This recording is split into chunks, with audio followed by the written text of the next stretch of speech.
صوبائی حکومت کی کارکردگی کے حوالے سے میں یہ کہوں گی کہ صوبائی حکومت ٹوٹلی ناکام ہو چکی ہے۔ اور دیکھیں صوبائی حکومت آپ کو پتہ ہے مسلم لیگ نون کی حکومت ہے اس وقت یہاں گلگت بلتستان میں، اور مسلم لیگ نون کا تو آپ کو پتہ ہے کہ یہ کرپشن کا ایک گڑھ ہے۔ تو کرونا وائرس کو بھی انہوں نے ایک نہیں بخشا، اس کے اندر بھی انہوں نے ایک کرپشن کا بازار گرم کیا ہوا ہے، جس کی مثال میں آپ کو دیتی ہوں۔ دیکھیں اس وقت ہمارے جناب وزیر اعلیٰ صاحب کا یہی رونا پیٹنا ہے کہ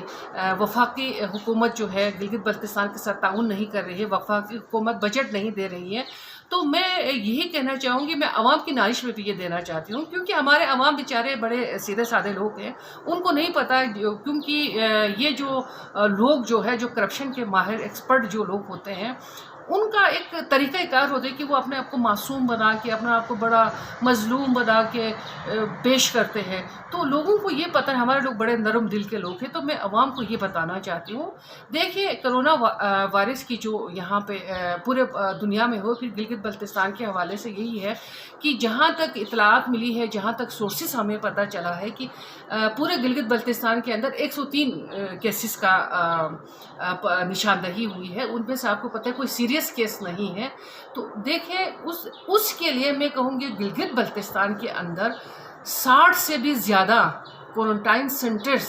بنانا معنی رکھتا ہے، ایک سوالیہ نشان ہے۔ اور اس میں آپ کو پتہ ہے کہ 1200 پتہ نہیں کتنے تعداد کمروں کی بتاتے ہیں ہمارے وزیر اعلیٰ صاحب، ان کے ترجمان، اس کے چمچے جو باتیں کر رہی ہیں۔ تو دیکھیں اس کی ضرورت کیوں آئی ہے، میرا یہ سوال ہے۔ میں کہوں گی کہ صوبائی حکومت کا جو راشن ڈسٹریبیوٹ کا جو چرچے ہو رہے ہیں وہ کہاں ہے، کیسے کیا گیا ہے۔ دیکھو ایک چیز ابھی 1 ملین کا ڈیمانڈ ہو رہا ہے، سی ایم ٹاسک فورس کہاں پہ کیا کیا ہے کہ وہ یہ ڈیمانڈ کر رہے ہیں کہ کیوں، مطلب کیا ہے، یہ ایک سوالیہ نشان ہے۔ میں عوام کی